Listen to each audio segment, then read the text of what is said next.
வணக்கம். இன்றைக்கி நம்ம பார்க்க போகிற சமையல் என்னென்னு பார்த்தீங்கன்னா, ஒரு அருமையான சட்னி ரெசிபி தான் பார்க்க போகிறோம். சின்ன வெங்காயம் போட்டு சூப்பரான நல்ல மணக்க கொத்தமல்லி சட்னி எப்படி செய்யலாங்கிறத பார்க்கலாம்.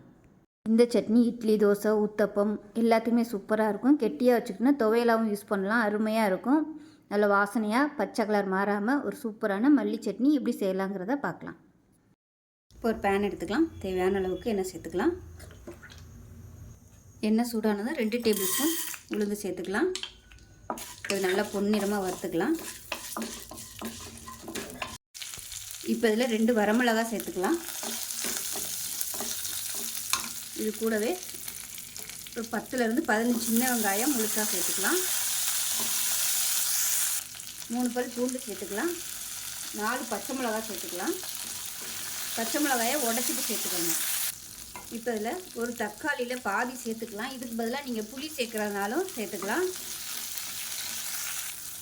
இப்போ பாருங்கள், எல்லாமே நல்லா வதங்கிடுச்சு. நல்லா ஒரு கைப்பிடி அளவுக்கு ஃப்ரெஷ்ஷான கொத்தமல்லி இலை சேர்த்துக்கலாம். மல்லி இலை இந்த அளவுக்கு லேசாக வதங்கினா போதும். இப்போ கேஸ் அமர்த்திட்டு நல்லா ஒரு 4 டேபிள் ஸ்பூன் அளவுக்கு துருவன தேங்காய் சேர்த்துக்கலாம். சேர்த்துட்டு இந்த சூட்லேயே பரட்டி விட்டுக்கோங்க.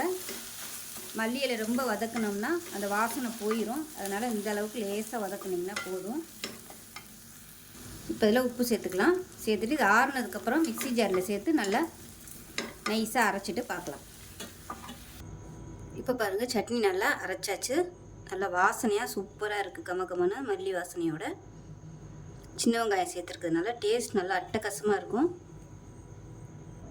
இப்போ இதில் கடுகு, கருவேப்பிலை, பெருங்காயம் போட்டு தாளித்து வச்சுருக்கேன். இப்போ தான் சட்னியில் கொட்டிடலாம். அவ்வளோதான், ஒரு சூப்பரான சின்ன வெங்காய கொத்தமல்லி சட்னி ரெடி ஆயிடுச்சு. டேஸ்ட் நல்லா அட்டகாசமாக இருக்கும். சுட சுட இட்லிக்கு இது மாதிரி வச்சு சாப்பிடுங்க.